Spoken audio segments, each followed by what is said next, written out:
man. I do like, I was wondering how I was going to feel about No More Bassline, Sammy, but I like this nice little soft little guitar riff intro.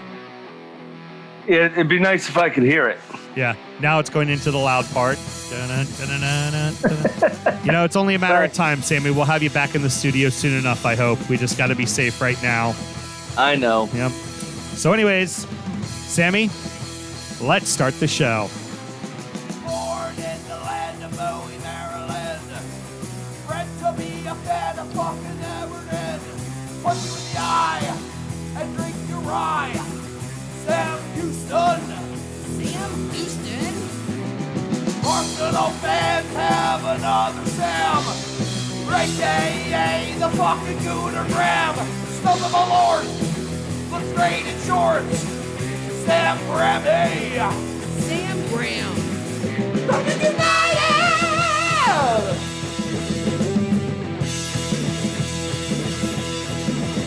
Fucking United! Hello and welcome to Injury Time, a completely biased preview of the English Premier League as told by two common American schmucks, except there is nothing to preview. But Operation Restart, hashtag Restart, Sammy, is on its way, apparently. Apparently so. 8 neutral venues. Brighton's chairman is one of the ones stepping up saying, I don't know that we should do this. To say, no, listen, your ground's one of the grounds we're using. Is like, I don't give a fuck. Yeah. So Well, we'll see what happens. The key thing that the English Premier League did is that it did set itself up the scapegoat. It said, depending on what the national government says.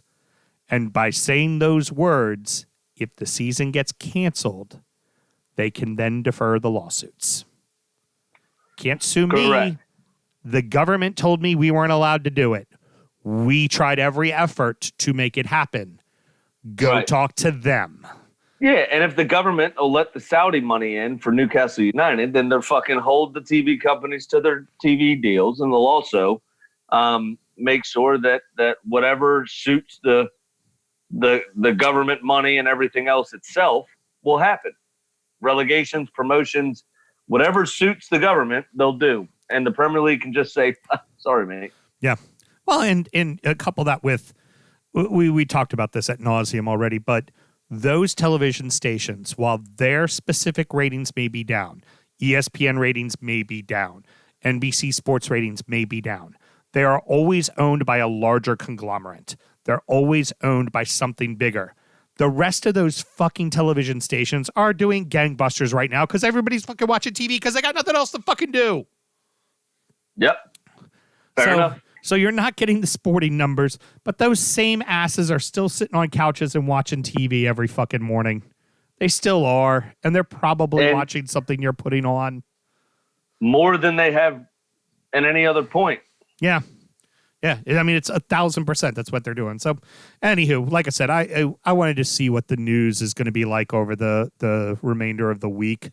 And we'll figure we'll fuck it. We'll talk about it Monday because it also seems like the takeover may be having some finality to it by next week. It sounds like they're already starting to do the talks and figure out if they're going to get together, like if they're going to allow it or not. So I also need to research quotes because I heard today while I was driving that this week looks like something might happen. And one particular pundit that used to play for Newcastle United, a proper Geordie boy, Rocky Ray Hudson, actually played here in the States, finished his career, and then coached, I want to say the Tampa Bay Rowdies maybe. But anyway, Rocky Ray Hudson came out and said that he thinks it might be a good thing for the club. Oh. So willing to accept the money from wherever. Like I said, I can't blame somebody one way or the other. The club's an institution in and of itself. Whether these people see themselves as stewards of the club or not, people have all dealt with bad owners at one point or another and dickhead owners. And there's no way you get that rich without stepping on toes along the way anyway. So is it the fans' responsibility? I mean, we talked about it at nauseum last week. So I'm not going to get fully into it again. Yeah. It's an issue I'm kind of torn on. I don't know how to react to it. But then again, my owner's not a saint also. He didn't kill a journalist, but he's not exactly a saint either. Right. And I still support my boys, so who am I to judge? Right. Yeah, I mean, it's the case of any of these billionaires. You don't get there by being a nice person. You know, Nah, you get there not by a being a chance. ruthless person, and you do what you do. Yeah. You need to, and that could just be, obviously some very bad things, but it could also just be you don't take good care of your employees. Like, I mean, the Jeff Bezoses of the world right now who really don't fucking care if somebody gets coronavirus or not. Would they want them working in those warehouses? They want them delivering those fucking packages because he knows he can make a lot of fucking money right now. Hey, that made me laugh. One of my stores, Mount Airy, who I got this Woodford Reserve from, that Yep. I'm now on to, from the main show's Glenfiddich. He we were talking about, for some reason we were talking about Clint Eastwood, and he was like, "Yeah, did you see the picture of him the other day? Doesn't look very good." He goes, and then the owner Ben turns around and goes, "He get the old vid 19er," and it just, for some reason that hit me. I don't know if it was Dirty Harry. I don't know what the connection was, but the way he said vid 19er, talking about COVID-19, I about fell out the chair laughing. I'm definitely going to steal that. I love it. The vid one-liner. Vid 19er. By the way, I didn't do the intros.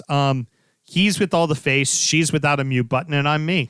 Hey, I was waiting for you to do that. Well, we were having a good conversation, so I figured we kind of let it roll. Yeah, why not? So, what do you think? I was really happy with that show.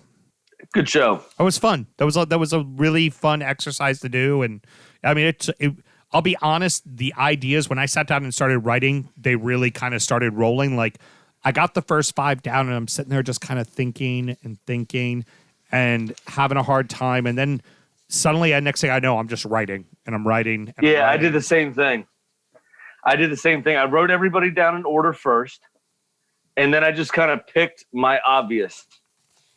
Yeah. And once I got to like my third obvious choice, I was like, all right, yeah, that'll be good. And just it was done. Bang, bang, bang. Yep. Cool. Well, let's break it down a little bit what we were thinking and what we did, because I mean, some of these brands, let's face it, people aren't going to know. Like I did some deep dives with some geeky brands, and so did you.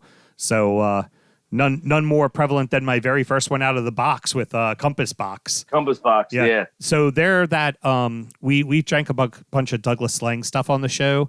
So this is the blended single malt category, where it's a blend of multiple single malts. So you can't call it a single malt because it's not from one single distillery, but it's all single malt whiskeys. So Compass Box does these things, and they kind of do the same thing as Douglas Slang. Like, they make something called really peaty called Peat Monster, and then they have an all grain, like an all wheat whiskey, like, which is what you would use to blend like a high end, like a Johnny Walker Blue or an Oskaba. Right, Uses a 100% wheat whiskey, not a corn whiskey, which is what a lot of the, like, say, like Johnny Black or Dewar's uses for their neutral whiskey. And they just do really innovative shit. Like, it's really cool. It's really fun. I've sold it. Didn't you sell it for a minute too, Sammy? Or was that I the did other? not. That was the other division. The other division. Yeah. And it's bounced around into different houses, different distribution houses all throughout the state. It's awesome stuff. You just can't sell it. It's a tough sell. It's way too expensive to be a blended single malt. Like, for instance, I sell Monkey Shoulder. Yeah. Blended single malt. Perfectly passable whiskey, good whiskey. We both drank it just on the rocks. It's cheap enough. You can mix it with Coke if you want. Yep. A good little whiskey. Compass Box charges single malt prices for what they have. And it's good. But in my opinion, to be honest with you, it's not that much better. They do have a range, which Monkey Shoulder does not have. Right. But it's too expensive for what it is for me. Yeah, so comparing them to Bournemouth, it's like Bournemouth's, fast and attacking and kind of interesting, and this ability to have comebacks and really good at home, but they're kind of being figured out and they're not really being bought. Like that was kind of my thought process behind them. What was your thought process behind your whiskey? All right, so I did Tomatin. Yeah. Tomatin Scotch is a very small whiskey brand I got this thing all fucked up, and I don't know how to fix it. Yeah, I know. Yeah, sorry. You all will find out with time that I've got ADHD. Essentially, I'm very like, oh, squirrel. No, no way. Especially in the middle of a quality point. Let me add. But no, Tomatin, their 18-year-old, phenomenal. Their 14-year-old, phenomenal. Their 12-year-old, pretty shit, to be honest with you. Yeah. And then they have a non-age statement, which I really don't care for. Absolute firewater. So still really affordable? Oh, yeah. Very affordable. Yeah, very affordable. Compared to other single malts. But like I said, there's one or two very good pieces, but the rest of it is absolute crap. So you got Callum Wilson, maybe Ryan Frazier, and Nathan Ake. Everything else is absolute garbage. Ramsdale in the net, and that's about it. Well, and he's just this season, to be honest. Yep. So, Arsenal, I went with Jameson also because Jameson makes some really great fucking whiskeys. Like their standard whiskey is but they make some really great whiskeys. They are the House of Middleton. They do all of that. Like the stuff you're familiar with, Green Spot, that's them. Like Middleton's Rare, that's them. Jameson's Rare's Vintage, them. They do an 18-year-old that's lights out. They do a fucking gold that is an angel pissing on your tongue. It's fucking amazing. Are they still made at the Cooley Distillery? No, it's all done at the Middleton. It's all done at the Middleton Distillery now. Yeah. I just feel the need. I'm reading over your line again about how it's consumed by mouth breathers. Yeah. I'd like to remind you, before you went into the liquor sales business, all you drank was Jameson's. That was your go-to and your favorite, and you even have a sign of it. Yeah, Jameson's Gold. That was what I drank, was Jameson's Gold. I'm just saying. Yeah, and when I was in my 20s, I was a fucking mouth breather. Next. Was? Fuck off. Yeah, so I went with Balvenie. That was a good one, too. That was a really good pick. Yeah, they so originally, i.e. when Arsene Wenger came in and George Graham came in, and they, changed things up. They did things that were innovative to the English game, right? Arsene Wenger banned smoking, for instance. There was a full diet and kind of nutrition regimen instituted for the first time for the players, all those things. And Balvenie used to be very innovative, Their Caribbean cask finish, a rum cask finish Scotch, hadn't been done before, That was brand new. They had a single malt sherry cask that may have been done before, but they did it better. And then their 17-year-old, they used to change every year. So they used a cask that used to contain peated whiskey. Age your 17-year-old age. It's called the peated cask. So you get a very little bit of smoke, but it's still a Speyside. That was where intro. That's where they first did their rum, was a 17-year-old, and then they came out with the 14-year-old. With the 14, yeah. They had the Madeira cask was a 17-year-old as well. Madeira was awesome, which nobody uses Madeira casks. Even still, really. Whistle Pig and Hill Rock, Pickerel. He's the only one used, and Belmead uses Madeira, but very, very few people. Very few people in Scotland use Madeira. But like I said, it was innovative. They didn't do that prior. Yeah. This was something Balvenie came up with. But things have kind of stagnated. They haven't really added a lot to their line in recent times, Balvenie. Kind of stayed the same. Obviously, part of it is because of Trump's tariffs, but part of it is they're still very expensive. They were expensive before. Now they're fairly expensive, pretty expensive because of the tariff. And Arsenal just spent a lot of money on a truly mediocre footballer, Nicola Pepe. Yep. And a lot of money on Mesut Ozil's contract, and all he wants to do is play fucking Fortnite. So, I like what we both did. We both kind of said the same thing for Villa. Really, it's an old school classic, but does it really belong here? Yeah. I went with Old Granddad. I'm sorry, you went with Old Granddad. I went with Seagram's VO. Yeah. Both of which used to be thought of very, very highly. I still have a soft spot for Old Granddad. I really like it, but it's just not a go-to every day. It's right. Not. That's a brand that used to be on every back bar. It is not on every back bar anymore. But the other thing is, it's your grandfather's whiskey, right? Yeah. Your grandfather drank the shit. Same with VO. Your grandfather drank it, still drinks it. If you're fortunate enough to still have them, it's there. And Villa, one of the oldest supporters, average age. Aston Villa, first ever professional game against Everton. Yep. Ever. Two professional teams playing one another in the league was Everton Aston Villa, the oldest league fixture. And not surprisingly, we chose two of the oldest whiskeys, one American, one Canadian. Yep. Yeah, pretty much.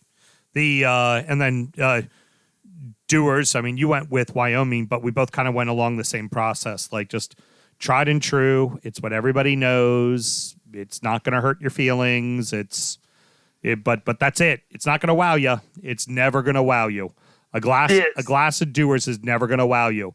Wyoming, as much as I love it, a glass of Wyoming is never going to wow you.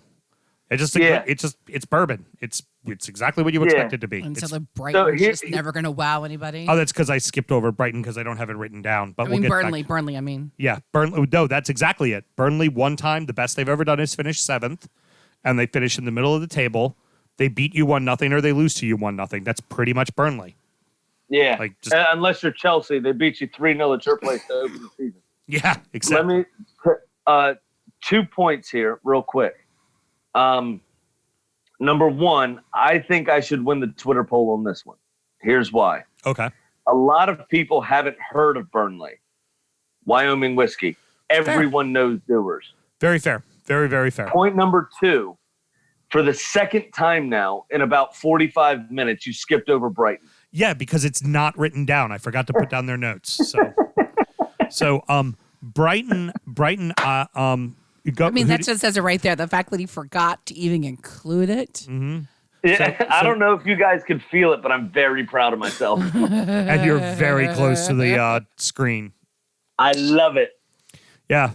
The Brighton one, the Brighton one for me was again kind of a whiskey geeks pick, Paul John, the Indian single malt. Like most people do not know that I've never heard of Paul John. I sell Rang Pur. Yeah. If you've heard of that. Yeah. If you saw a bottle, you would know exactly what it is, and you'd just go, "Oh, that's an Indian single malt." It just because it really doesn't say Indian single malt anywhere except for like at the bottom it says produced in India, But it's like it's like nice cursive writing that says Paul John single malt whiskey, aged 12 years. You're like, oh, okay, this is a Speyside. Nope, it's not. No, it's not. It's an Indian. Yeah. So Rang Pur is the same thing, and I haven't had Paul John, but I've had Rang Pur. And it's a very accurate description of what an Indian single malt is. You taste it, and you're like, oh, you know what? An actual Speyside, it's very similar to a little bit deeper flavor profile than Speyburn. Okay. You take a Speyburn 10-year-old, very light and floral, kind of fleeting in the palate. Great way to get into single malts, right? You amplify that a touch. You have an Indian single malt. Yeah. It's when I had Paul John at Whiskey Fest, it was okay. Now I've had Paul John. Yeah, and that's kind of the thought of Brighton, easily forgettable. Exactly. Yeah, I'm with you. Yep. Good looking package. They got their uniform colors are great. They look clean, like that blue and white with the gold trim. They got this gorgeous fucking stadium that looks out over the fucking the Northern Sea. It's the English Channel, the channel down at the south. Yeah, the English Channel. Maybe. It just looks. It might be the Irish Sea. Yeah. But it just looks. It looks gorgeous. But nah, you're not buying it. You're not just no. Oh. No, I'm with you, 100%. Chelsea, we were both kind of in the same realm. It was like, let's go really expensive, really high class. Macallan, let's face it, Macallan's the fucking stud. It's great. It's amazing. It wins all the awards. It's really fucking good. It's really, really fucking good. Yet every time I'm in a whiskey store, I don't find myself buying a bottle of Macallan. I find myself looking at any other Speyside, looking for an excuse to buy any other Speyside. But if I'm in a bar and I want a single malt and they got a Macallan 12, I'm going to drink it in a fucking heartbeat because it's phenomenal. Yeah, I'm with you. I loved your reference on that one with the ships it all out. That was great. Yes, I do want Mel. You might need to clip this just for Houston. He was right when he corrected himself. It is the English Channel that the Amex looks out over. So I am going to give him credit where credit is due for once. Why would you do that? I have to live with I him. don't know. You're I'm in feeling Baltimore. generous. I have to live with him. Whiskey's a-flowing. I'm feeling generous. Look, last week I drunkenly screamed Gail's song, Gail's song, Gail's song over about 20 times when it's Brian's fucking song. So I already know my own errors. No okay? wonder Thank neither you. one of us knew what the hell you were talking about. Yeah. That's why I just let it go. So Chelsea, I did the entire Suntory whiskey group. Right. Yamazaki, Yuzuku, I think, or Suzuku, whatever its name is. They paid $4 billion for Jim Beam. Then they don't pay attention to it. Yeah. They let the Americans take care of it, which the Americans were doing in the first place. They put a little bit of money behind it, and that was it. So just like Chelsea, they pay a lot of money for talent. They will never see the field of Chelsea Football Club. They will never step foot on Stamford Bridge other than to take a picture with a jersey.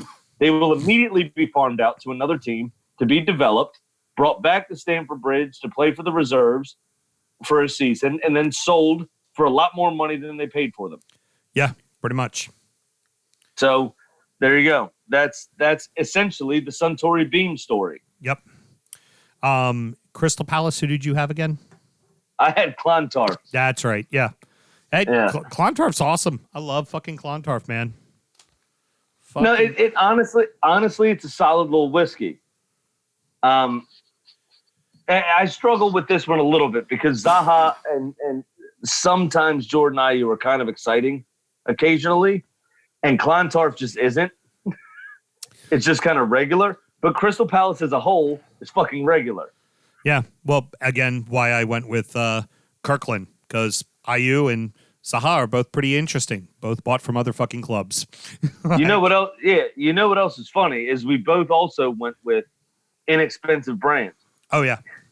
You had a Costco half gallon at $9.99 on the shelf, and I Yep. and I had a $20 bottle of Irish in independent stores, which always is more expensive, obviously, than Costco. Yeah, so their Kirkland Reserve, which is a 6-year-old bourbon, they get it all from like Bowman Distillery and somebody else down there. I think the Beam Distillery, and it's highly rated. They're like, people talk about. They're like, the Kirkland shit's really fucking good.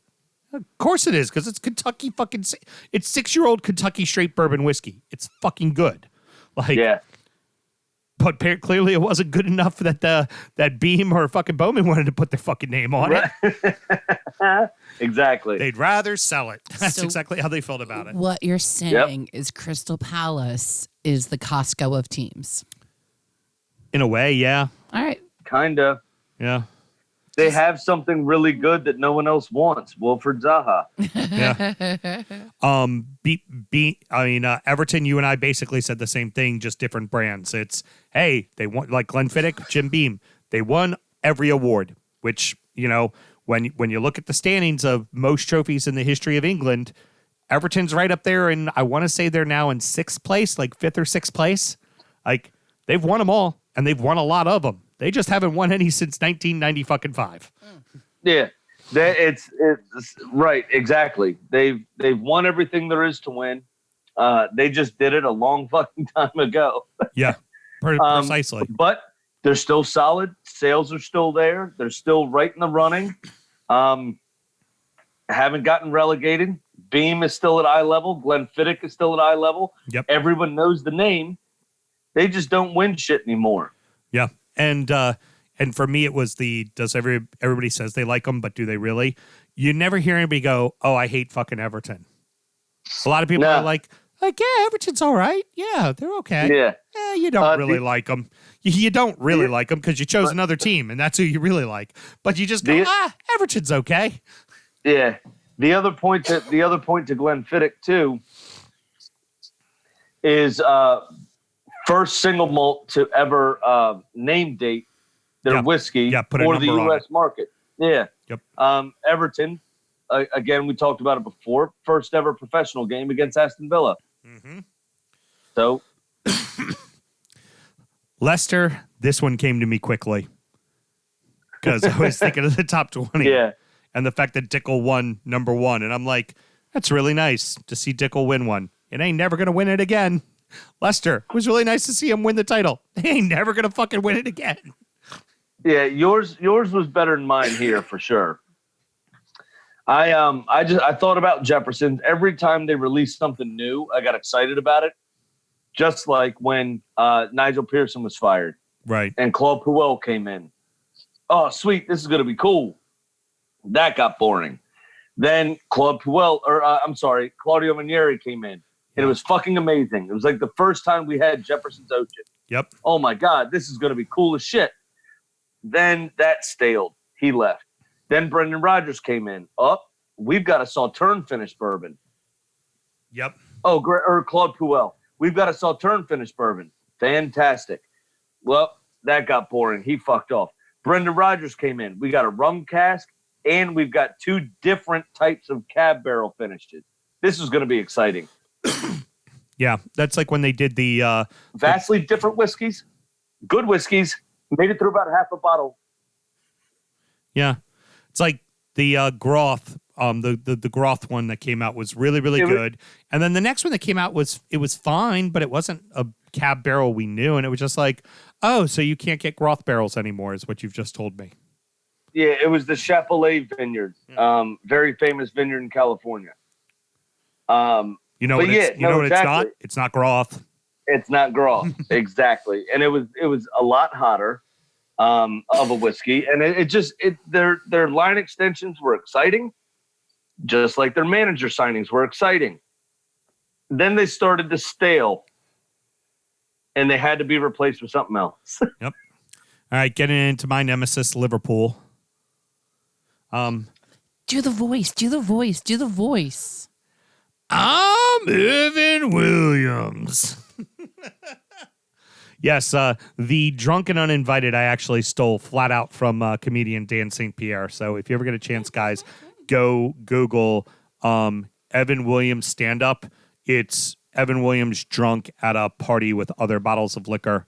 You know, and it's like, they're like, Evan Williams, what are you on the run from? The cops, man. I stole a copy of Space Jam. That's fucking hysterical. Like, no, really, what are you running from? I'm running from myself. In the arms of an angel. It's so, oh my God, it's hysterical. And he just talks about Evan Williams being like the trashiest thing ever. And I'll admit my blue colored sunglasses are on at this point, but let's also face it. Every fan base in all of England find Liverpool fans to be unfucking sufferable and a fucking pain in the ass. Them winning the Champions League last year, it was like, didn't matter that they painfully lost the Premier League on the last game of the season and it fucking kicked them in the nuts and it didn't go their way. And nope, they went ahead and won the Champions League. So they're all running around going, champions, champions, we're the best. We've won 6 European trophies. And it's like, none of that means dick. Like, all of your failures, Gerrard slipping means nothing. You all they're just so insufferable. I don't know that it doesn't mean dick, but you're right. They haven't won a Premier League in so long that they need to win a Premier League above anything else. But a European Cup is a pretty decent fucking second prize. Oh God, yeah. I mean, don't get me wrong. It is. But it you know what they are? They're Dallas Cowboy fans. You know? Yeah. No, absolutely. So I went for Hill Rock on this one. Right. And this was kind of an homage to Pickerel.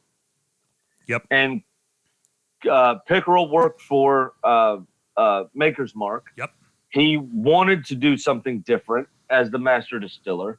And the owners of Maker's Mark said, fuck off. You're not going to make something different. This is what we do here, i.e. Borussia Dortmund for Jurgen Klopp. I want to do something different. I want to buy more players. I want to buy established players. They said, no, we bring up kids. We buy kids. This is what we do. We're not Bayern Munich. We don't have the money. Okay, then I'm going to fuck off.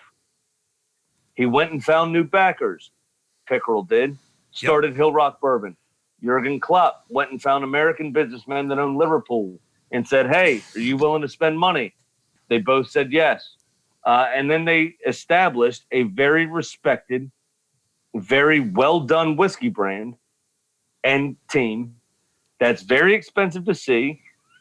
Yeah. And very expensively assembled. Yes. And very expensive to drink. Yeah. Whenever anybody talks about they're like, oh, City buys things. Oh, Manchester United buys things. Liverpool's price tags are right up there with fucking those two clubs. Right the fuck up there with them. The difference, though, in Liverpool is they've done like a piece a year. Right. Oh, yeah. Where City, before FFP, bought 7 players in one summer that essentially were 1, 2, 5, and 8 on the top 10 most expensive transfers ever for no fucking reason. You know what I mean? That for me is the difference. Yep. So that's why I did Hill Rock. Is I want to do this. You can't do that. Okay, see ya. I'm going to go find somebody that believes in my expensive idea, and then I'm going to assemble my expensive idea. Right. Not everybody's going to be able to get it, but I'm going to make it. Fuck you. Yeah, exactly. That was my thought process there. So, Man City, this one was easy for me. I thought of Whistle Pig immediately, and I love Whistle Pig. I currently do not sell Whistle Pig, but I have sold Whistle Pig, and I love the brand with all of my heart. But let's face it, a lot of the juice is bought from Canada. So I just kind of was like, yeah, it's expensive. It's the most expensive rye out on the market. I mean, I'm drinking a $500 bottle of whiskey right now from them, and it's bought from someplace else, which is City. For people who don't know it, up until about 10 years ago, City was complete shit. They had gone down to the championship, or back then, the second division. They were not a particularly good team. Manchester United dominated that city, and then they got crazy, stupid Arab oil money, and then in the matter of the next 10 years have now, won 4 or 5 titles, Sam? I think 4? it's 4. I think it's 4 too. Yeah. And Premier League. Yes, they've Premier won Leagues. An FA Cup or 2. They've also won, I think, 3 League Cups. They've won quite a bit of FA Cups because they've been on kind of a roll of that lately. Yeah, but I'll look it up right now. But if you look at them on the trophy list, like I think they're now ahead of Everton on the trophy list, but all of those trophies are literally in the last 8 years. All of them. The trophies are in the last 8 years. They were never a good side through, because also, frankly, back in the day, Everton and Liverpool were the exception, not the rule, where there were 2 very competitive, very good clubs in the same city. Typically, a lot of cities had 2 clubs. One was really good, one was really shit. And that was the case in Manchester for forever and ever and ever. And again, like I said, the exception was the city of Liverpool because just, it was a great footballing town, and all throughout the 70s, Everton early on, but then into the 70s, Everton was starting to slip a little, but then going into the 80s, Everton won a fuck ton. It was either Everton or it was Liverpool. That's who fucking won. I mean, that was who was in almost every single FA Cup final.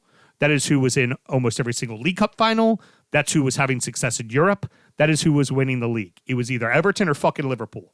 And City was shit back then. They were horrible. So I found it. League Cup, they have won 1, 2, 3, 4, 5 League Cups since 2013. FA Cups, they've won 2, 2010 and 2018. Got it. 10, 11, 18, 19, because obviously it goes over the beginning of the year. And then Premier Leagues, they've won 4. I was right about that. 11, 12, 13, 14, 17, 18, and 18, 19. So 11 total trophies since they've been there? That's not total. Oh, well, since the owners have been there, 4. Not the end of the world. That's about right. Since the owners are there. They might not have passed. 11. Jesus, look at you. Yeah, I know. Check my ass out. It's amazing. It's amazing what happens when I don't drink an entire bottle of whiskey during a fucking podcast. I know. I'm edging ever closer. Heard but it like I think like God, I want to say Everton has something like 27 total trophies or something like that. I'm not really concerned about it right now, Sam. No, go for it. No, you do your thing. I'll keep going. Okay, well, let's keep moving on. Manchester United, Jack Daniels was one of those ones that came really quickly to me because I'm like, let's face it, when you talk about whiskey, what is probably the most iconic brand of whiskey in the world? You would say either Johnny Walker Black or you would say Jack Daniels. That is the most iconic whiskey in the world. What is the most iconic soccer team in the world? Manchester Real United. Madrid. No, it's Manchester. It's fucking Manchester United. They are loved everywhere. They are everywhere. Like, sorry, that was my dig. I know, I get it. I was with you. I just kept rolling. I could see you laughing. You were very proud of yourself. And you know what? If I had said that, I'd have been very proud of myself too. So it's cool. But it's like, shit, Mel, clip that. What? He gave me credit. Yeah. Oh, I'll save it. Mel's way too focused on her rosé cider right now.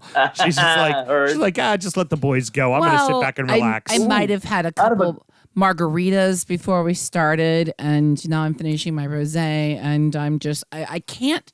I keep looking around because I don't see my boss hog sitting anywhere over here. Here, have some. Oh, that's because he didn't give me any. So I'm now going to follow up my Woodchuck rosé cider with $500 Boss Hog Samurai finish. I like that goblet, by the way. Dollar store. It's because I drop things when I drink.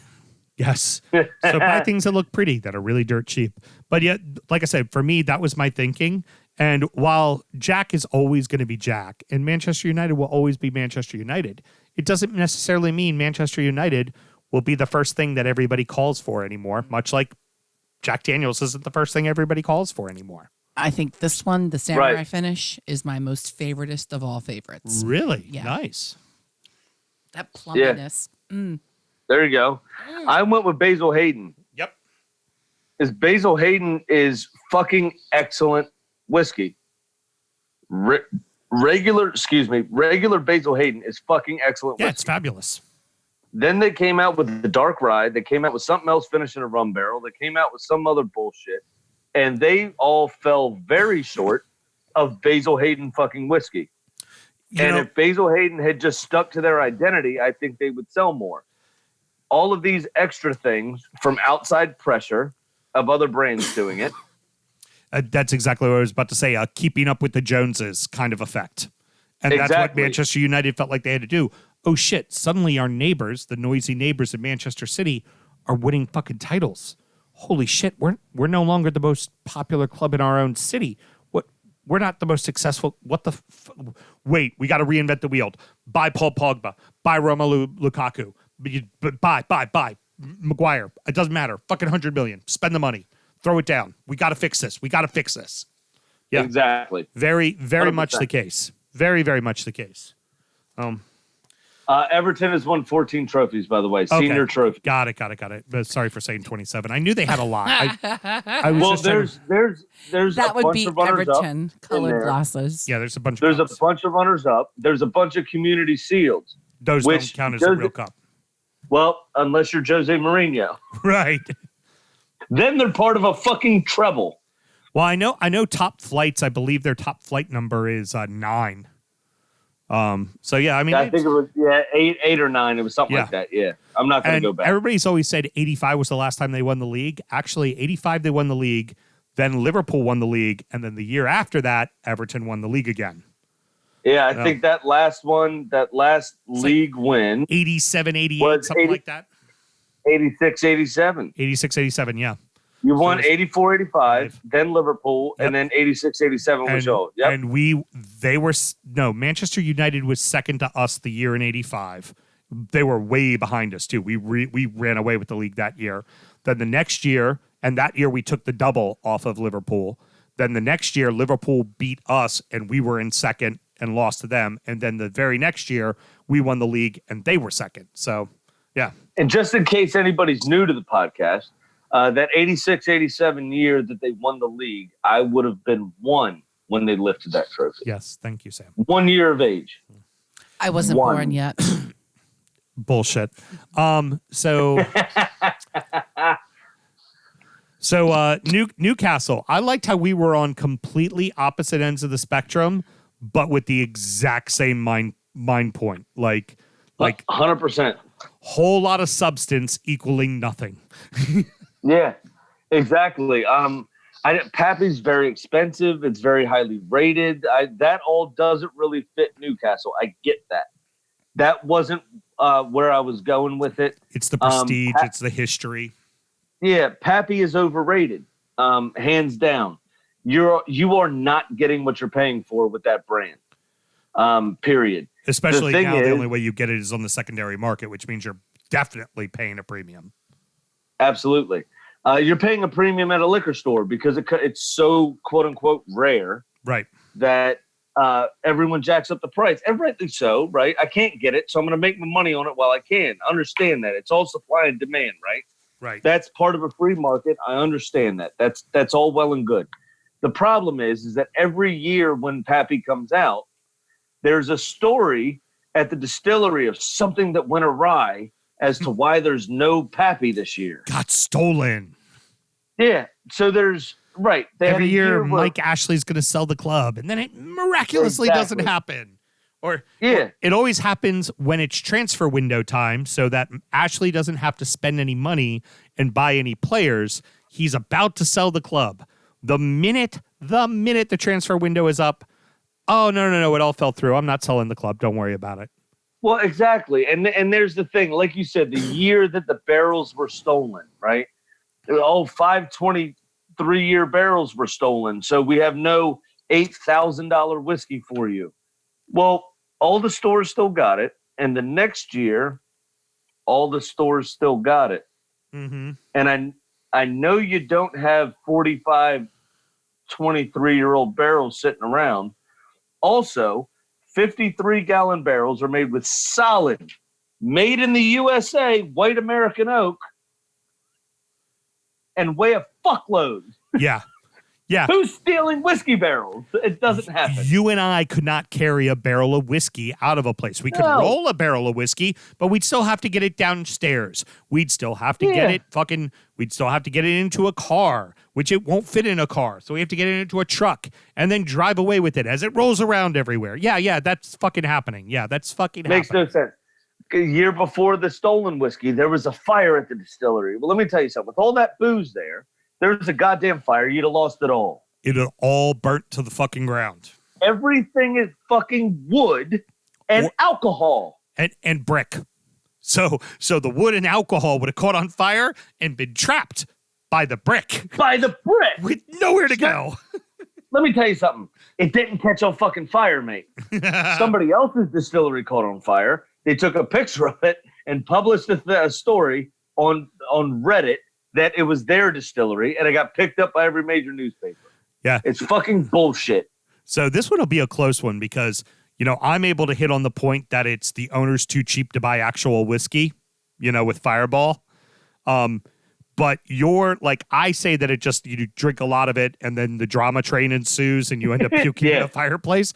But you're right on yours. It's there's always an excuse and then it never comes to fruition. And it's wow, this is really old and storied. And why the fuck am I buying this brand right now? Yeah. So this one, I think for the listeners taking part in our Twitter poll, don't forget to go on Twitter and check out the poll. Retweet for Houston and favorite for Graham. Yep, and favorite for me, retweet for Houston. That's right.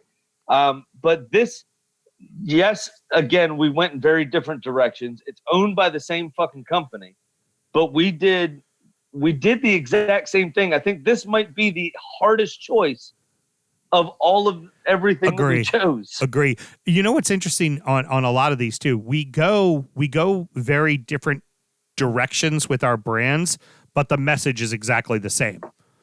And then when we use each other's brands in other spots, we use them for the same reason. Yeah. Like, so it was the one thing I was actually very surprised is that you and I didn't actually guess one exactly the same. I would have thought there would have been at least one in there. I actually thought Manchester United, you'd be in the same place as me and pick fucking Jack Daniels. I really thought so. Yeah. I just couldn't pass up. When I was thinking of brands, I couldn't pass it up. Yeah. Because it's all outside influence. It's nothing that their identity. Anyway, we already explained that. Yep. The point is there's these brands, a lot of these brands been around for a very long time. Some of these brands, not so much. Mm-hmm. Whiskey tells a story, man. You know, and that's what it boils down to. And if you know whiskey and you know football, which I think we both know a fair amount of both of them. Yeah. You come up with some pretty clever shit. Well, and it's also fun because in this regards, you don't really need to know sports. I mean, you don't need to necessarily know soccer if you know sports. And if you know whiskey and you know sports, this will all make sense to you. You'll have no idea who the clubs are, but the club, you'll remember them forever. You'll be like, oh, yeah, the Cherries, they're Compass Box. Yeah, I remember that. Like, that's where your brain will go. And like, honestly, you don't really need to know whiskey for what we did to it. No, not at all. I will take a brief moment to toot our horn, which I don't always do because we truly have an incredibly mediocre show. But we strive for mediocrity here at the Great Drunkard United Football Show. Hey, we were both distributors, man. 70% head down. Bang. Studio H, quote unquote, right underneath it. Mediocrity. Nope. Mediocrity podcast. Nope. Sorry, Studio H podcast. Studio H podcast. Sorry. Nope. Sorry. Nope. Your flowers are amazing. Y'all can be as mediocre as you want. I got exceptional. It. Hey, got it. Okay. I got it. Studio H, great production, mediocre talent. I mean, the production's fine. There we go. I wouldn't call the production great either. Okay. All right. So let's move on to Norwich so we don't get too bogged down on everything. I think both of us were thinking in the same place. Something kind of fun, something kind of interesting. You know, not going to stick around for long. Can't find it. Where is it? Where did it go? I mean, we both said the same thing, just in different, just in slightly different words. You know, you went with Screwball. Yeah. Obviously, major craze right now is peanut butter whiskey. But Norwich, major craze when they came up. They played great football. We had Nick on, remember, talked more about Norwich. He did his own club. Yeah, exactly. And the kind of football they'd be playing. They played that football. Beat Manchester City. Fucking 4-2. 4-2. Scored 4 goals on the defending fucking champions. And then proceeded to do a bunch of bullshit after that and lived on that result for about 6 months. Like a fad. It fades. It goes away. Exactly. And I did Adamans there because, like I said, they're rumored to be very good. We've heard a lot about them. They're supposed to be excellent, just like an American Rye, just like Whistle Pig Adamans. Very good. You should have some. All right, good. Go out there and play Crystal Palace and get the 3 points you need. Well, where's Norwich? What happened? They lost. Yep. Well, they couldn't beat Crystal fucking Palace, just like we walked into 4 fucking liquor stores and couldn't find Adamans Rye whiskey. Where the fuck did it go? They called all the liquor stores. They called all the liquor stores and couldn't fucking find it for us. Hey, I heard this was good. I just want to see it once. Where the fuck is it? And then I'm like, where's the distillery? All the way on the other side of the country, right on the Welsh border. Like, well, we're not fucking going there. Just like Norwich. You got to pass over 6 horse farms, 2 corn farms, and a tobacco place. You can't find the fucking ground. Where's it at? I would say if shit hadn't gone completely sideways that Thursday when we were free, if it was cheap enough to do, I might have said, hey, let's jump on a train and go to the fucking distillery. Because we had nothing else better to do with that day. But at that point, everything was going fucking sideways. We were like, we just got to figure out where we're fucking going and what we're doing. We're not leaving this block. Fuck all of you. Correct. I thought you said you wanted to go to Norwich's ground, in which case we probably have to hop a coal train and a goddamn horse cart. Very true. They are all the way out on the east, like way In the fucking out middle there. of nowhere. Yeah. Their derby, reminds you quickly, their derby is called the Old Farm Derby. Them and Ipswich. Because there is a couple of farms that separate Norwich and Ipswich Town. Yep. So Sheffield United, we both did the same thing. We both picked classic brands because they're resolute and solid on their own. They're probably not going to stick around for very long. Like, you know what? This was a great year for Sheffield. The worst thing that could happen to Sheffield is that they make European football. Because if they make European football, they're fucked. They're fucked. Hell, even if they don't make European football, they're going to be figured out next year. That's where you made Crown Royal stick there for me. It's, oh shit, what do we do now? Throw a bunch of shit at the wall, see what sticks. Yeah. All right, that's stick, but now it's starting to slide. Yeah. Quick, you know what I figure mean? out something else. Yeah. And I went with Maker's Mark, one trick pony. And that's pretty self-explanatory. Sheffield United, you know, when you first start drinking whiskey, you don't expect Makers to be that smooth, but it is. It's the weeder. It's the weeder. After a while, you go, I need more. That's average. Yeah, I need more out of my whiskey. Great. I really liked Makers at first. I loved it. It tastes great, nice and sweet and smooth. I need something more behind it. It's missing something. Absolutely. Yep. 100%. Southampton for me, it had to be Canadian Club because technically where Canadian Club got a lot of their whiskey was Alberta Distillers Limited, which is where Whistle Pig gets all their whiskey from. And Whistle Pig 10-year-old used to be mixed into Canadian Club. It is not anymore. So I just kind of I thought of Southampton and how they sell all their good assets. And I'm like, Canadian Club used to have Whistle Pig 10-year-old rye mixed into it. Now Whistle Pig 10-year-old rye is its own fucking thing. Right. Yeah. And that selling away all of its valuable assets. I think you got me on this one. I went with Crown Royal. And I did the same thing you did with Sheffield, kind of. But I went with sell out as selling players. You know what I mean? Right. We've had a dip in sales of regular Crown. So here's peach. Here's vanilla. Here's salty caramel. Yeah. It's a limited time offer. Here's this. Yeah. That'll be back every year at this time. But it's a limited time offer. Exactly. It's not a limited time offer. It'll be back again. And if you sell a lot of it, guess what you're going to keep doing? Keep selling it. You're not going to suddenly go, hold on. Crown Peach is sold really, really well. It's sold out before it even hit the stores. You know what? We're not going to run it all the way through the summertime. We're just going to stop. No, you're going to you're going to magically find fucking cases of that shit. And you're going to keep fucking selling it until it dips. And then you go, limited time offers up. There's the thing, right? Sadio Mane leaves. Virgil van Dijk leaves. Morgan Schneiderlin.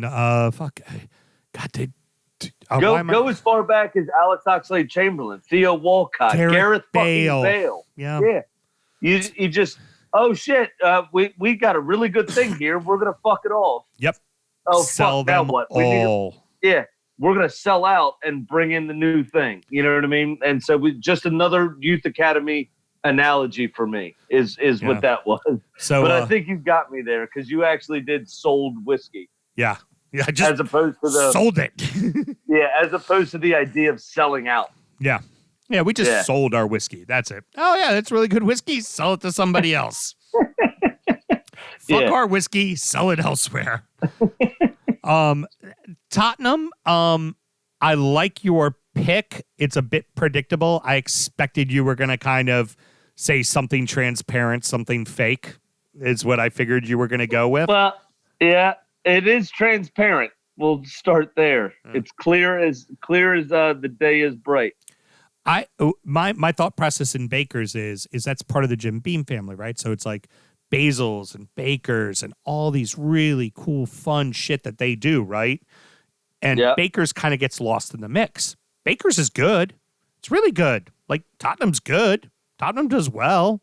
Tottenham plays. They fucking were the runners-up in fucking Europe last year. but nobody fucking recognizes it, and everybody wants to buy any other club in London other than fucking Tottenham. Yeah. Can I also say that you can't say that the champions can't celebrate their title and then turn around and celebrate the runners-up? Oh, fair enough. Very fair. championship? Very fair. No. I did not say that Liverpool couldn't celebrate their title. I was saying they were insufferable because they got that title. It was like you just had the most heartbreaking year ever. You've been trying to win an English Premier League, and I guarantee you, if they had said to Liverpool fans, you could lose the Champions League but win the Premier League last year, and I guarantee you 90% of Liverpool fans would have said, give me the fucking league, not the fucking Champions League. 100%. They would have said it. They would have said, give me the fucking league. So you have this just kick in the fucking nuts. You lost again. It's this another heartbreaking bullshit loss. You can't seem to win a fucking Premier League. What the fuck is going on? But you win the Champions League. And it was like, okay, who cares? Woohoo! I'm with 6 you. times, fuck off. Like that's where I was getting at with them. But yeah, with Tottenham. So I went with Hudson. I went with Hudson Corn whiskey, and legally it is a whiskey. Mm-hmm. You know, it's distilled to the proper proof. Absolutely. It's made from more than 51% corn. It's basically unaged bourbon. Essentially what it is. It's bourbon that has not been aged in an oak barrel. Yeah. Which means that it's a project that has not been completed, in my opinion. I personally am not a fan of moonshine. I'm not a fan of corn whiskey. I'm not a fan of unfinished whiskey. You took the entire bit of craftsmanship out of the whiskey making process. Right. I call it an unfinished corn whiskey because finished corn whiskeys like mellow corn are fucking great. Well, fair enough. Yeah. So legally, yes, it's whiskey, and it's fine for what it is, but it seems like the project isn't done, is how I described it. Yeah. Yep. That's Tottenham. Yeah. They're always missing 1 or 2 pieces. They're always missing, it's sometimes they're absolute shit, which I think unfinished corn whiskey is absolute shit. Yeah. I don't like it. It's not good. It's fire water. It smells like rubbing alcohol. I don't like it. Mm-hmm. And I don't fucking like Tottenham if you couldn't figure that out by now. Obviously. Yeah.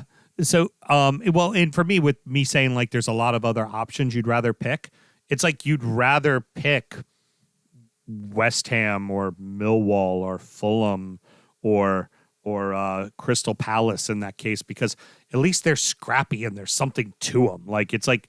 Not Fulham. Fulham's very Gentile. Okay, well, still, just something That's about... not very Fulhamish of you, Sam. Heard. Well, but remember, them and the Chelsea fans used to have a scrap back in the day when firms still were around. Occasionally, yes. But Tottenham it's vanilla ice cream. Yeah. That's very much so. So bland, like, boring, and can fuck off whatever it wants. But what's one of the best selling flavors? Fucking vanilla. Chocolate. Yeah, but one of so they're good. They're good. They're just not great. And you're kind of like, I'd rather find something else, Yeah.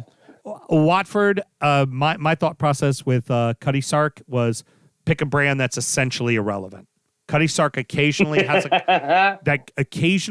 a comeback, right? Occasionally Watford finishes in the top 10. Occasionally. Watford always comes out of the gate really well. Cuddy Sark does these little bursts every year where it's beer and a shot specials, and you'll start to see it pop up in bars all around the cities with PBRs and Cuddy Sarks, and it's kind of a thing. And then it's not anymore because everybody goes, why am I doing a shot of fucking blended scotch with my, I'd rather do a shot of fucking Old Overholt Rye or, Rittenhouse or something like that. Like, why? Why is this the thing I'm doing a shot of? And that's kind of Watford. It's like Watford can be in the thick of it, but the minute they're not in the thick of it, they become very irrelevant very quickly and nobody cares. And if they went down outside of Watford fans, nobody would really fucking care. Yeah. And this is a team that's done very well, has very successful players, have sold very successful players, have had managers that have moved on to bigger clubs, and they're just, Yeah. Yeah. They actually gave us one of the most exciting moments of the playoff promotion. yes. You Against remember Leicester. the missed penalty by Leicester, Mm-hmm. and then the charging down the field, and Troy Deeney, of all people, Fat Drake, slotted home was it a deflected cross or a save that fell to him? At It the was edge a of the, save that fell to him. And edge of the box or right around the penalty area. the shirt was off before it went in the back of the net. Yeah. And he was already in the crowd before the goalkeeper had a chance to pick up the ball. It was just like the minute he was hitting it, you could see him pulling off his shirt and running to the fucking fans. That was more amazing. Insanity. The fact that he got the shirt off his fat ass body before that person had the opportunity to see the ball hit the back of the net. Yeah, I mean almost said the T word there. That's which I'm not allowed to say. Heard that's one of those moments if you're kind of new to our show or just new to the Premier League as a whole. That's when go back in YouTube. The Leicester Watford. Just YouTube, type in Watford versus Leicester. That's going to be the first fucking thing that pops up. It was absolutely incredible. On the pure emotion of football, it's a brilliant moment. Yeah, and that was why one got promoted and one didn't. Yeah, as a result of that, I learned more about Fat Drake, and I hate myself for that moment having happened. Mm-hmm. So, West Ham, I had just found out that they were going to be doing that the CH distillery, the Chicago distillery, who bought Malort. Jesus, having troubles. There we go. Bought Malort. We're going to do a bourbon. They had bought some bourbon. They've been sitting on it for a while, and it's about 5 years old. And they're like, you know what? We could sell this at a pretty affordable price. Why don't we go ahead and tag Jepson's on it, right? So it's going to say Jepson's bourbon. It's not going to say Jepson's Malort because Malort is the actual name of the spirit itself. Right. So great. You know what? West Ham could be rather entertaining at times. It's good value for money, but at the end of the day, they're a fucking shit show. They're an absolute, utter, complete fucking disgrace at times, and that's it's Malort. The taste of Malort. Yeah, it's like great. I'm gonna throw the word Jepson's on it because it's an iconic kind of brand, but yeah, Jepson's means Malort, and you just kind of go, fuck off. Yeah, I'm with you. I went with Old Granddad there. Like I said, they used to be okay. It was perfectly acceptable. And then they sold some stuff to other people. Then they weren't so acceptable and just kept kind of falling down in stature after that. So, and now they find themselves on the bottom shelf. You'll find this funny. Old Granddad, right? Their website is literally theoldwhiskies.com. Because it's Old Granddad and Old Overholt. But that is literally the fucking website, is theoldwhiskies.com. That is a horrible, horrible fucking name for a website. Now you go to it and it's kind of like Hendrix, like the old newspapery kind of thing and, funny little things and stuff like that, like little quips to it and everything, which is fine, And like I said, your boy back in the day in his early 20s used to drink Old Granddad and Gingers like it was going out of style. I've always had a soft spot for that in my heart. And frankly, now that we've talked about it a bunch, probably the next time I go to a liquor store, I'm probably going to pick up a bottle just for fucking, old nostalgia's sake. Let me tell you something about whiskey. Mm-hmm.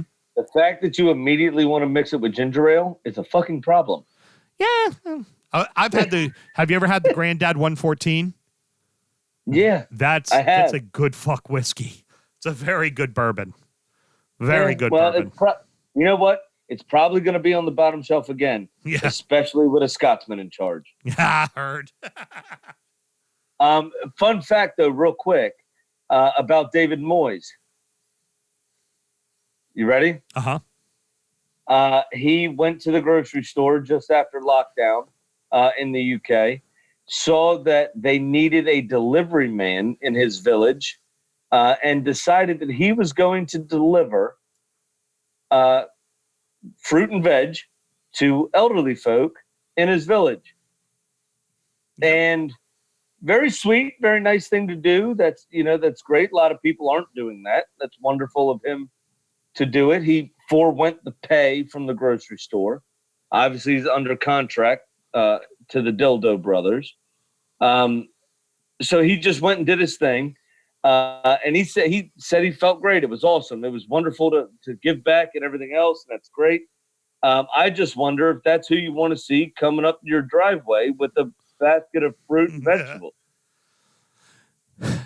Mel was getting all the feels on that one. I'll mute myself. I just think it's adorable when people do things like out of their expectations, and like anybody that was a fan of his, or at least a fan of the team, to see him delivering fruits and vegetables. I mean, it is. It's like Belichick, maybe not him, but Yeah. Dan Snyder wouldn't be caught dead. Belichick is a crotchety old man. That's the kind of thing Moyes he is a would crotchety do. old Yeah. man. So if you saw somebody like Belichick doing, be like completely out of the ordinary, but like, okay. No, but wait a second. Bill Belichick is a crotchety old cheater. Apparently, David Moyes is a crotchety old Scotsman. Apparently, If he's coming up your driveway, he's typically coming up your driveway to knock your fucking teeth in. And so you think, well, what the fuck is he doing here? Oh my God, they're probably scared. And So you're then saying he they wouldn't just open leaves the door? a basket of strawberries. He leaves a basket of strawberries, and then he turns around. Somebody once on another show that we listen to occasionally, somebody once described him as the ferryman.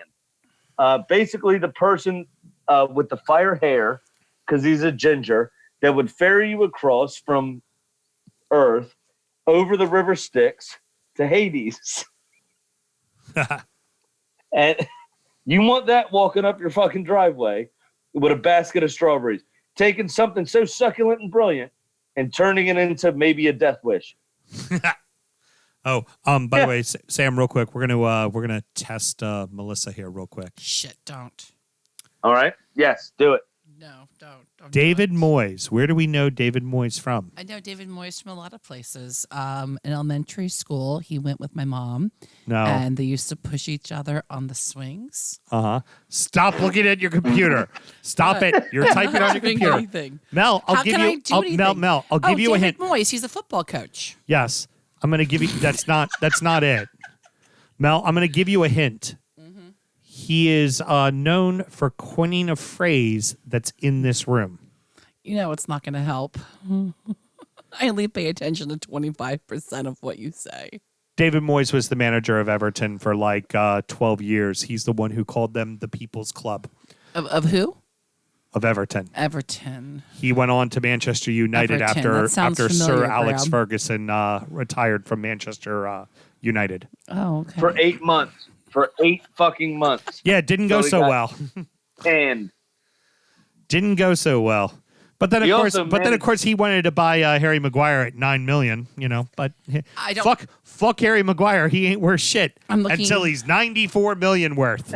I'm looking at pictures of him. I don't trust somebody with blonde eyebrows. Oh. and red hair. He also relegated Sunderland. Yes, he did. He was the manager at the helm. That was the first time he had ever relegated a club. Yep.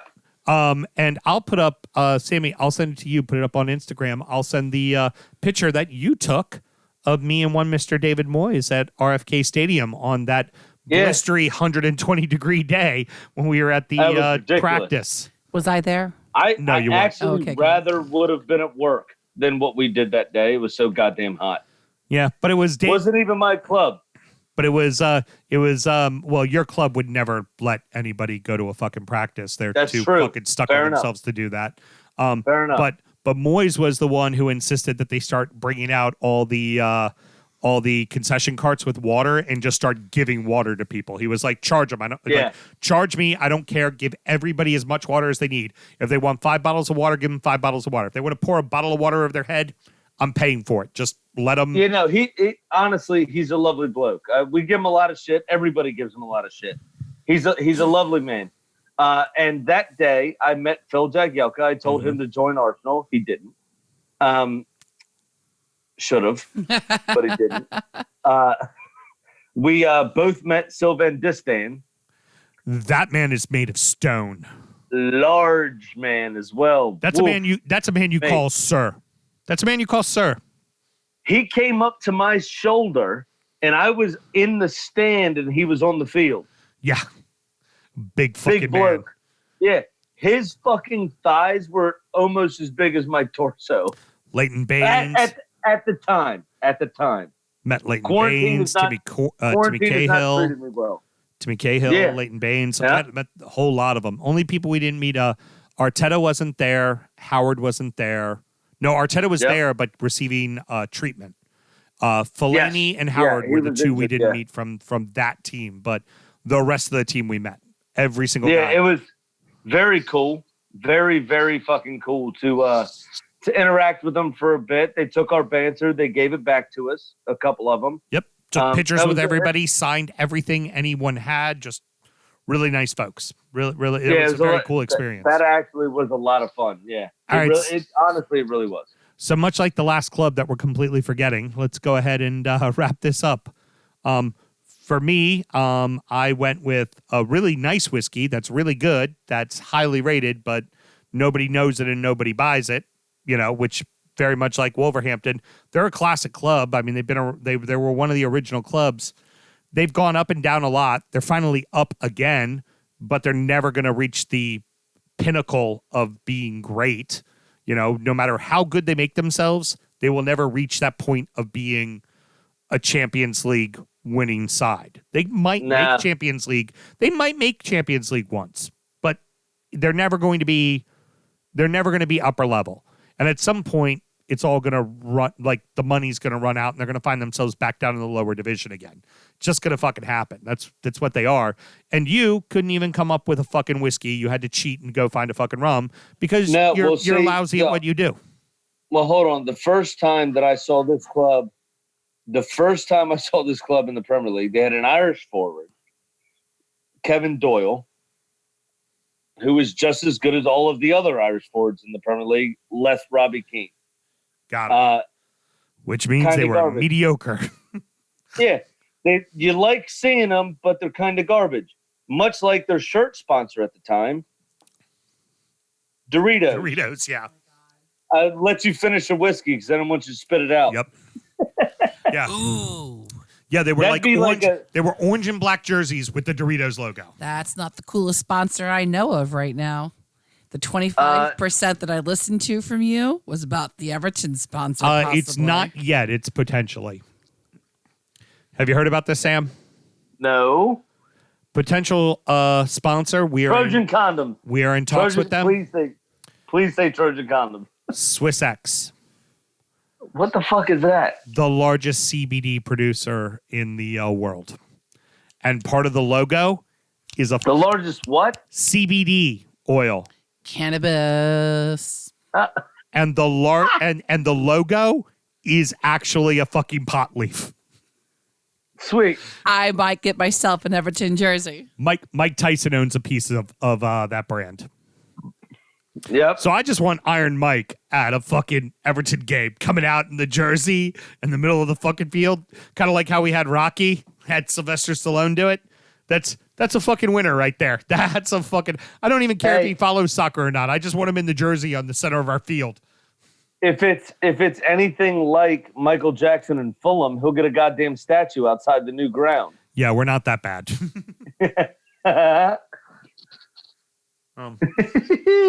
So Wolves. yeah, rum. I went with rum. The reason I went with rum, and a very fucking good rum. I love the brand. Oh, The phenomenal. Plantation's excellent. This is also a little bit of a shout out to Russ because Plantation, we talk about Plantation rum all the time. But the aging techniques for rum were basically developed from bourbon. Right. They almost exclusively use ex-bourbon barrels to make all rum just in general. Cognac barrels too, because they're because because Plantation is owned by Mason Ferrand, which is Pierre Ferrand. Right. Pierre Ferrand is one of the classic cognacs from Grand Champagne. However, one of 5 houses in Grand Champagne. However, cognac barrels legally can be used more than once. Right. They still need barrels to age their rum in. Of course. Rum in general uses ex-bourbon because you can only use ex-bourbon once. Right, of course. But this particular brand, yes, does get cognac barrels. So my thing is they learned their trade from someone else in terms of aging the rum. Mm-hmm. Much like Wolves got good by buying all the Portuguese blokes. Right. By literally buying all of Benfica. Yeah. They bought the 5 best players from Benfica who was in the Champions League and brought them to their club. Well, but they were free because of that fan riot, right? Yeah. And Jorge Mendes, the one of the super agents, if you will, was Nuno Espirito Santo's agent. I'm sorry, and basically went to the Wolves hierarchy and said, "Let me bring my players to this club. I'll work with Nuno. We'll figure it out, and then you'll have a good team." Right. And essentially brought all of his Benfica boys right to Wolves. Right, because they don't have to pay the transfer fee. That means they can pay it in salary. So, hey, you Mr. 40,000 a week guy now becomes, hey, you Mr. 75,000 a week guy. Right. Because Benfica didn't protect their players. There was a fan riot. They breached the training ground. All of the players, it was a big uproar, and rightly so. I'm not downplaying that. Rightly so, but they saw it as a breach of contract. They actually won that breach of contract argument in a court, and they were all released from their contract. So they were technically free transfers. Right. And I think they maybe tossed Benfica like $100,000 in good faith. Yeah. Well, and that was that. And also to go along with Plantation likes to buy all the best rum from all the different islands. So they have all this vintage stuff. Like they have a Peruvian, they have a Jamaican, they have a Ghanaian, they have a Barbadian. Like they go and they buy all these really nice, expensive barrels, and they do vintage releases. So it's kind of like, oh yeah, Wolves went out and picked and chose they went to all the third world nations and picked out all the fucking little pieces they wanted for the pie. Well, that's harsh. Portugal's a first world country, mate. Right, and not all their players that went over to the team are Portuguese. Okay, fair enough. I'm just saying they picked and chose everywhere, you know. But yeah, nicely done. Even though it's not fucking goat, man. Even though it's not a whiskey, and it was #whiskeys of EPL, but that's okay. Yeah, well, you know what? The other thing is, Wolves supposed to be a #English team. They only have 2. Heard. All right, Sammy, we've been over an hour. Any parting words? No, I think I said them all last go around. RIP to my father-in-law. Follow the Patreon, www.patreon.com/DFootballShow. This is the kind of shit that you will enjoy when you sign up, as well as a multitude of other fucking things that we didn't say this time. Yeah, I figure we'll probably jump into Sunderland Till I Die next Patreon. Next week. Yeah. We haven't good. jumped Probably a into good idea. There's been some requests from that. I think it's time to start talking about that. Yeah. And I figure a regular show next week is going to be all spent on Newcastle takeover and the restart of the league. So the Operation Restart. We'll see all the developments in those new things and toss our 2 cents in, I guess. Yep. As we see fit. So, which Mel? is fucking always, because we're a bit of an asshole, the 2 of us. All right. So I have. What are you taking us out on? 3 songs up here that I'm between. Okay. And I think I'm going to go with the third one. I don't know if you guys know it, but we're going to go out with Zach Brown Band. The Whiskey's Gone. Aw. Whiskey better not be gone. There's a note on the table said I ain't coming back till your sorry ass is gone. I'm tired of it cheating and running around. Never saw the wrong in anything you've done. Whiskey's gone, but I ain't leaving. There's gotta be a bottle in the back. Whiskey's gone, but I ain't leaving. get this devil off my. All right, I like that. Whiskey's gone, but I'm not leaving. It's got to be a bottle in the back. Yeah, there's definitely a bottle in the back, and I will be drinking that bottle tonight. Thank you very much. Till next week, everybody. Good night. Whiskey's gone, but I ain't leaving. There's gotta be a way to get it back. Whiskey's gone, but I ain't leaving. Gotta get this devil off my